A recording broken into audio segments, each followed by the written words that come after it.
하나님이 예배하는 자를 찾으신다고 하면 그럼 우리는 어떻게 예배해야 우리가 하나님이 찾으시는 그 예배자가 될 수 있느냐라는 겁니다. 24절 말씀을 우리 다시 한번 읽읍시다. 다 같이 시작.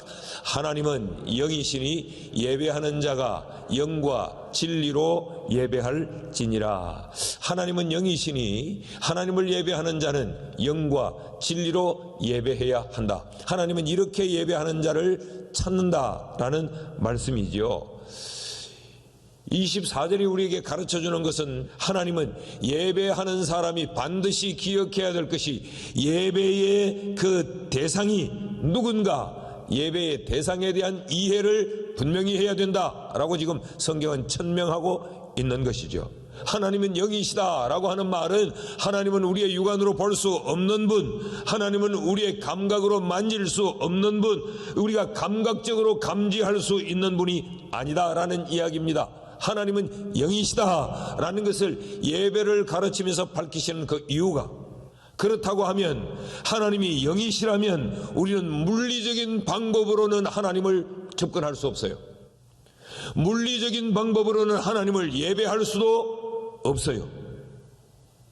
이것이 예배하는 사람들의 머릿속에, 예배하는 사람의 이 정신 속에 가장 중요하게 자리해야 된다는 거죠. 그렇다면 하나님이 영이시라면 어떻게 예배하는 것이 옳은가? 우리가 어떻게 해야 하나님이 원하시는 예배자가 될 수 있는가? 그 첫째는 거룩한 삶으로 예배해야 합니다. 이것이 영이신 하나님을 예배할 때에 하나님이 기뻐 받으시는 예배가 되고, 그 거룩한 삶으로 예배하는 자를 하나님이 찾으세요. 여러분, 인간이 하나님을 예배할 수 있는 길은, 유한한 인간이, 육체를 가진 인간이 영이신 하나님을 예배할 수 있는 길은 그 하나님의 속성으로 접근하는 것 외에 그 하나님을 접근할 다른 길이 없어요. 하나님의 속성 가운데 가장 근본적이고 가장 기본적인 그 속성이 뭐냐? 그것은 바로 거룩입니다. 거룩. 레위기서는 한마디로 하나님을 예배하는 제사에 관하여 가르치는 것이고, 그 제사하는 사람에 대하여서 가르치는 것이 레위기서의 내용이에요. 그런데 그 레위기서에서 하나님을 어떤 분으로 소개하고 있느냐? 레위기 11장 45절 말씀을 보면, 나는 너희의 하나님이 되려고 너희를 애굽 땅에서 인도하여 낸 여호와라. 내가 거룩하니 너희도 거룩하라. 하나님이 하나님의 사람들을 구원하여 하나님의 자녀 삼으시고 하나님의 자녀된 그들에게 하나님 자신을 소개할 때 나는 누구냐? 나는 거룩이다. 그러므로 나의 백성된 너희들이 거룩한 나와 교제하며 거룩한 나와 사귀기 위해 너희들에게 필요한 것 하나, 그것은 바로 너희도 거룩해야 된다. 이것이 하나님의 가르침이에요. 그러므로 우리가 하나님을 예배할 때 우리가 얼마나 기도를 찬란하게 드리고 우리가 얼마나 멋있는 공간에서 얼마나 멋들어지게 기획된 그 예배의 프로그램을 따라 예배하는가, 이것도 중요해요. 그런데 이것보다 더 근본적으로 우리가 관심을 가지고 무게를 두고 집중해야 될 것이 뭐냐? 예배하는 나이가 거룩하냐라는 것입니다. 지난주에도 말씀을 드렸지만 우리는 많은 경우에 나의 거룩에 대한 살핌과 관심보다는 예배의 진행과 예배의 흐름에 대하여서 우리는 훨씬 더 관심을 많이 갖죠. 나와는 상관이 없어요. 예배가 얼마나 잘 화려하게 멋진 프로그램으로 진행이 되어졌느냐, 그것으로 우리는 우리의 예배를 평가하려고 해요. 하나님은 그렇지 않습니다. 예배하는 네가 거룩하냐 거룩하지 않느냐, 그것으로 하나님은 우리의 예배를 평가하신다는 거죠. 구약의 이스라엘 백성들이 바로 이 점을 착각한 것입니다. 구약의 이스라엘 백성들의 그 잘못은 뭐냐? 자신들의 거룩함에 대하여는 전혀 관심이 없고 외형적인 이 의식에 집중했어요. 그들과 오늘 이 시대의 그리스도인들이 다르지 않은 것 같아요. 너무도 흡사한 것 같아요.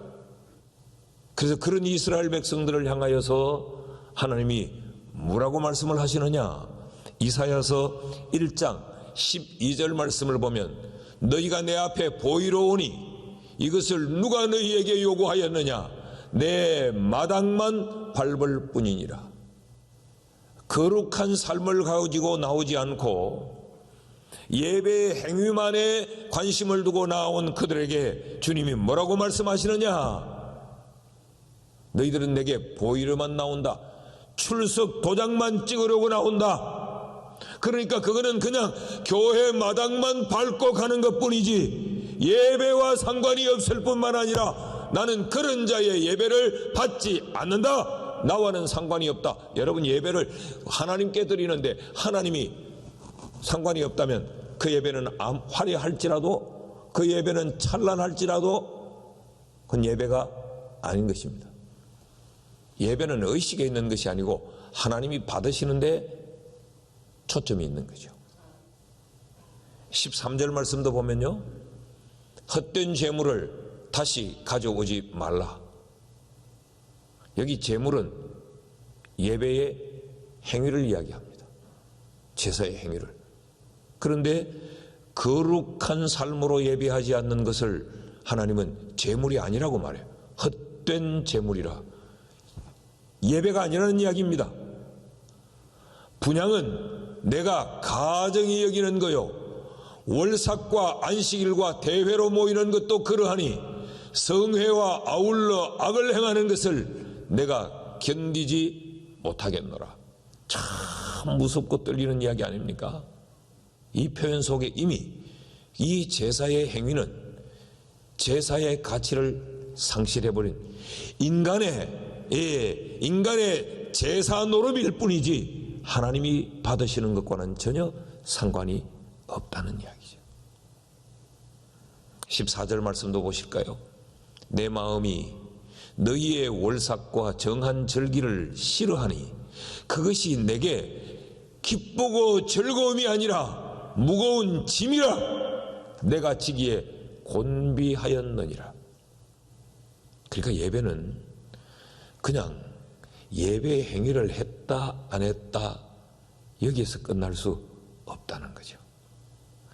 그 예배를 받으시는 예배의 대상인 그분이 어쨌는가, 이것이 중요한 거죠.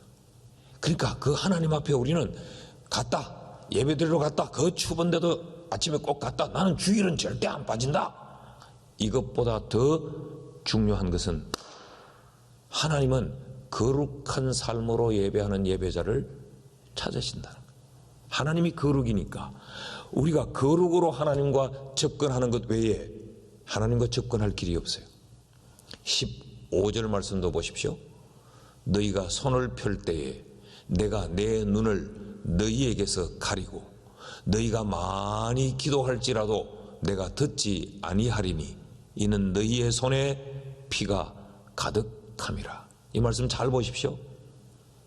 너희 손에 피가 가득하기 때문에 내가 너희의 제사의 행위를 내가 안 듣겠다. 그리고 내가 너희를 쳐다보지도 않겠다. 이런 이야기예요. 여기 너희가 손을 펼 때에 또 너희가 많이 기도할 때에 이런 이야기들은 이 제사의 행위를 말해요. 손을 펴고 손을 들고 거룩하게 하고 다 해도 내가 안 보겠다. 왜 그러냐? 너희 손에 피가 가득하기 때문에, 너희의 삶이 거룩하지 않기 때문에 거룩하지 않는 삶으로 예배하는 예배는 내가 받지 않는다. 그러니까 잘 들으라, 그런 이야기죠. 예배하는 사람이 중요하지 예배 행위가 더 중요한 것이 아니다는 말씀을 하고 있는 것. 16절 17절 말씀도 보면요, 너희는 스스로 씻으며 스스로 깨끗하여 내 목전에서 너희 악한 행실을 버리며 행악을 거치고 선행을 배우며 정의를 구하며 학대받는 자들을 도와주며 고아를 위하여 신원하며 과부를 위하여 변호하라 하셨느니라. 거룩한 삶을 살라는 이야기. 예수님께서 오늘 이 요한복음 4장에 이 말씀을 하시게 된 그 이유가 뭐예요? 수가성 우물가에서 만났던 사마리아 여자가 예수님에게 질문을 던짐으로, 영적인 목마름을 가짐으로, 제사에 대한 이 물음으로 오늘 본문의 이야기가 탄생된 것 아닙니까? 그런데 예수님께서는 그에게 이 하나님을 어떻게 예배할 것인가를 가르치기 이전에 주님이 그 여인에게 먼저 하신 행위가 있어요. 그건 그 여자의 부정한 삶을 주님은 바로잡으셨어요. 네 남편을 불러와라. 네 남편을 불러와라고 하는 이전에 어떤 일이 있었느냐? 영원히 목마르지 아니하는 생수에 대한 주님의 말씀이 있었어요. 그러니까 이 여자가, 그래요, 내가 그 영원히 목마르지 않은 그 물이 있다면 나도 좀 마시게 해달라. 이 말 속에는 내 인생이 굉장히 고달프다는 이야기예요. 사람의 눈총이 따갑다는 이야기예요. 내가 이 남자의 품에 저 남자의 품에 전전해봤지만 내 삶에 만족이 없더라는 이야기예요. 그때 주님이 그래 예배해라 그러지 않았어요. 주님은 그 여인에게 그 여인의 삶을 돌아보게 만드셨어요. 네 남편 데리고 와라. 그랬더니 이 여자가 거기서 자기의 삶을 드러내지 않아요. 남편이 없습니다. 그랬더니 없다고? 그래, 말은 맞다. 지금 그 살고 있는 남자도 네 남자가 아니지 않느냐? 너 과거에 남편 5이나 있었지 않느냐? 이 여자의 자신의 부정함을 들추어내고 자신의 삶과 지금 그가 예배하려고 하는 그 존재, 그 하나님의 거룩함과 주님은 상반되게 대조를 시키면서 이 하나님을 예배하려면 내 삶에 청산이 있어야 된다 라는 말씀을 주고 있는 거죠. 그러니까 이 여인을 먼저 거룩한 삶으로 예배자로 주님이 먼저 세우시면서 그에게 예배를 말씀하셨다는 걸 우리는 꼭 기억해야 합니다. 이 여자는 참된 예배를 갈망했는데 그 참된 예배의 갈망은 네가 관심 갖는 대로 이 사마리아 산에서 드리나 예루살렘 성에서 드리냐 어디에서 드리면 더 좋으냐 이게 아니고 네 삶이 거룩해야 된다. 왜? 하나님은 영이시니까. 이게 하나님이 첫 번째 가르침이에요. 우리를 돌아보면 우리는 예배의 자리에 나와 예배 행위를 하고 있으면서도 우리는 굉장히 악함을 품고 예배하기도 해요. 거룩함에 대하여 전혀 관심이 없이 우리는 습관적으로 예배의 자리에 나와 예배하기도 해요. 육을 가진 인간에게는 감추어질 수 있지만 영이신 하나님께는 감추어질 수가 없습니다. 사랑하는 여러분, 우리가 지금까지 내 신앙의 연륜이 몇 년이냐, 내가 교회의 활동을 어떻게 하고 있느냐, 교회에서 나의 직분이 뭐냐, 교회 안에서의 내 영향력과 위치가 어떠하냐, 지금까지는 이런 것이 우리의 신앙생활에 관심이 되었다면 우리 다시 새로워져야 됩니다. 다시 일어서야 됩니다. 거룩한 삶으로 하나님을 예배하는 하나님이 찾으시는 예배자로 우리 다시 새로워질 수 있기를 주의 이름으로 축원합니다. 둘째로, 하나님이 영이시라면 우리가 어떻게 예배해야 하나님이 찾으시는 예배자가 될 수 있느냐? 거룩한 삶으로 예배해야 될 뿐만 아니라 신령으로 예배해야 합니다. 그렇게 주님이 가르치고 계시지요. 24절 말씀을 제가 다시 읽으면 하나님은 영이시니 예배하는 자가 영과 진리로 예배할지니라. 여기 영이라는 이 말은 푸뉴마라고 하는 말인데 글자 그대로 영이에요. 영. 그래서 성경에는 이 영을 성령으로 사용하고 있습니다. 그러니까 이런 이야기죠. 하나님이 영이시기 때문에 이 하나님을 영이 아니고는 예배할 수 없다. 그런 이야기죠. 하나님이 영이시기 때문에 어떻게 예배해야 되는가? 성령을 의존하고 성령의 도움으로 예배할 때만 온전한 예배자가 될 수 있다. 그러니까 지금 예수님은 이 예배라고 하는 것이 단순한 의식의 집전이 아니라는 이야기입니다. 의식의 집전이 아니라는 거예요.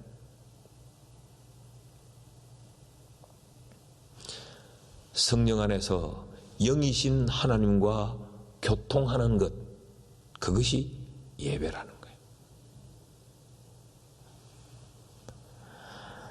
자, 여자의 이 질문에 대해서 예수님의 대답을 다시 한번 봅시다. 22절 말씀을 보면 너희는 알지 못하는 것을 예배하고 우리는 아는 것을 예배하노니 이는 구원이 유대인에게만 남이라. 이런 이야기입니다. 뭘 좀 알고 예배해라, 그런 이야기입니다. 뭘 좀 알고 예배해라.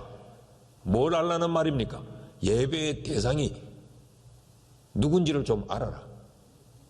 그 예배의 대상이 영이신 하나님이다. 그렇다면 우리가 영으로라야만 하나님에게 접근할 수 있다는 거죠. 여기 영이신 하나님께 영으로 예배하라. 이건 뭐 더 이상 강조할 이유가 없지만 여기에 또 다른 하나의 의미가 있습니다. 예배하는 자의 태도에 대한 가르침인데 여기 영이라고 하는 이 말의 어근이 퍼뉴마라고 하는 이 말의 어근이 퍼뉴라는 것에서 왔어요. 뭐냐 하면 이 공기에 힘 있는 움직임, 직역을 하면 그렇습니다. 여기에서 퍼노에라는 이 단어가 왔는데 이것은 헐떡거리는 숨, 그러니까 공기가 힘있게 움직인다. 그 말은 헐떡거리는 숨결을 이야기해요. 영어로 예배하라, 이 말은 생각 없이 습관적으로 그렇게 예배하는 것이 아니고 영이신 하나님을 향해서 헐떡거리는 숨결로 예배하라, 그런 말이에요.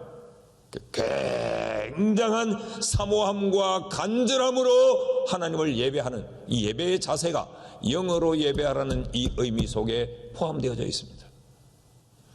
이 하나님을 향하여 헐떡거림에 대한 아주 전통적인 표현이 하나 있죠. 이 시편 42편 1절 말씀 많이 우리가 인용도 하는데 이런 이야기입니다. 하나님이여 사슴이 시냇물을 찾기에 갈급함같이 내 영혼이 주를 찾기에 갈급하나이다. 사슴이 시냇물을 찾기에 갈급함같이 주여 우리가 주를 찾기에 갈급하나이다 그러죠. 이 사슴이 시냇물을 찾을 때의 그 상황이 얼마나 갈급하냐. 지금 이 표현을 하게 된 그 배경은 광야입니다. 광야에서 마실 물이 없어 장렬하는 그 태양빛을 지금 등에 지고 물 한 모금 마시지 않으면 죽어나가요. 광야에서 생존이 달려있는 그 표현이 바로 이 표현이에요. 사슴이 시냇물을 찾기에 갈급하다. 지금 내가 죽느냐 사느냐 절박합니다. 내 영혼이 그런 심정으로 주를 찾는다. 영어로 예배하는 이 예배의 자세는 그렇습니다. 이럴 때 하나님의 은혜가 임합니다. 이런 예배자에게 하나님의 복이 임합니다. 이런 예배자에게 하나님의 그 능력이 임하고 예배로 말미암는 감격이 주어지게 되는 거예요. 우리의 삶이 핍절한 이유, 세상에 이리 휘둘리고 저리 휘둘리는 이유, 늘 하나님은 전능하시다고 말했는데 하나님의 능력은 무한하다고 말했는데 그것이 내 삶에 전혀 경험되지 못하고 실천되지 못하는 그 이유가 뭐냐? 우리의 예배가 이런 헐떡거림으로 하나님을 예배하는 이 영적인 예배가 아니었다는 이야기예요. 여러분, 오늘 이 예배가 또 한 번의 형식적인 예배로 그렇게 지나가지 않고 영으로 영이신 하나님께 사슴이 광야에서 물 한 모금을 얻지 못하면 죽는다고 하는 그 절박함으로 하나님을 사모하며 예배하는 우리의 인생에 더없이 소중한 그런 예배가 될 수 있기를 주의 이름으로 축원합니다. 셋째로 하나님은 어떻게 예배하는 자를 찾으시는가? 어떤 예배자를 찾으시고 우리가 어떻게 예배해야 옳은 예배자가 될 수 있느냐? 진리로 예배해야 합니다. 진리로 예배하라. 여기 진리라고 하는 이 말은 알레데이아라고 하는 말인데 거짓과 반대되는 의미예요. 이 진리라는 이 말을 우리는 하나님의 신실함에 빗대어서 그 하나님의 말씀으로 우리는 말하고 있어요. 그런데 이 원래적인 의미는 거짓과 반대되는 true, 진리, 거짓과 반대되는 의미예요. 그러니까 이 진리라는 것은 가리워져 있지 않는 것, 덮어져 있지 않는 것, 숨겨져 있지 아니한 것, 이는 가리워져 있지 않는 것, 또 하나 신실함, 이 의미가 바로 이 진리라고 하는 단어의 의미예요. 그러니까 결국 이게 뭐냐? 하나님의 말씀이다. 하나님의 말씀은 계시의 말씀인데 다 우리에게 드러나져 있는 말씀이요, 가려져 있지 않다, 그런 의미도 있고, 이 하나님의 말씀은 신실하고 변함이 없다, 그런 의미를 담고 있죠. 근데 이 단어 속에 의미가 직역하면 이런 의미가 있다는 거예요. 그러니까 예배의 생명은 뭐냐? 예배의 생명은 하나님의 말씀이 예배의 생명이요, 예배의 생명은 뭐냐? 우리의 진실하고 정직함입니다. 가리워져 있지 않은 것입니다. 이것이 진리로 예배하라. 그러니까 예배에 말씀이 제외된 예배, 말씀이 우리에게 차단되어 버린 예배, 그것은 예배가 아니다는 거예요. 여러분, 예배가 어떤 감성적인 의식의 진행, 그걸로는 우리의 감성은 충족될지 모르지만 그건 예배가 아니에요. 그것은 예배가 아니에요. 그러니까 이 말씀이 예배의 중심일 뿐만 아니라 진리로 예배한다고 하는 것은 우리 편에서는 거짓됨이 없어야 된다. 정직해야 된다. 감추어두고 덮어두고 그렇게 예배하지 않아야 한다. 하나님 앞에서 예배할 때 예배자는 거짓됨이 없이, 감추어짐이 없이 진실해야 한다는 거죠. 진실해야 한다. 여러분, 구약시대에 제사장들이 지성소에 들어갈 때는, 쉽게 제가 설명할게요. 가운을 입고 허리에 끈을 묶고 그리고 방울 달린 이 가운을 입고 들어가세요. 그리고 허리에 끈을 묶은 그 끈은 허리에만 이렇게 혁띠처럼 이렇게 묶지 않고 끈이 길다랗게 이 성소 바깥으로 끈이 들여져 있어요. 그렇게 그 끈을 왜 그렇게 묶느냐? 이 제사장이 지성소에 들어가 제사를 집례할 때에 이제 방울이 달린 이 가운 끝에 방울이 달렸으니까 제사장이 걷고 움직이면 방울이 딸랑 하지 않겠어요? 한동안 방울 소리가 들리지 않으면 제사장이 죽은 겁니다. 그러면 이 허리에 묶었던 이 끈을 잡아 끌어내어 제사장을 시신으로 끌어내는 거예요. 제사가 이렇게 무서운 겁니다. 죽고 사는 문제. 온 백성을 대신하여 하나님 앞에 제사하러 들어간 그 제사장이 하나님 앞에서 진실되지 못할 때 하나님은 지성소에서 그를 죽입니다. 그러면 백성들은 끈을 끌어내는 거예요. 이렇게 보면 설교하는 저나 가운을 입고 찬양하는 여러분이나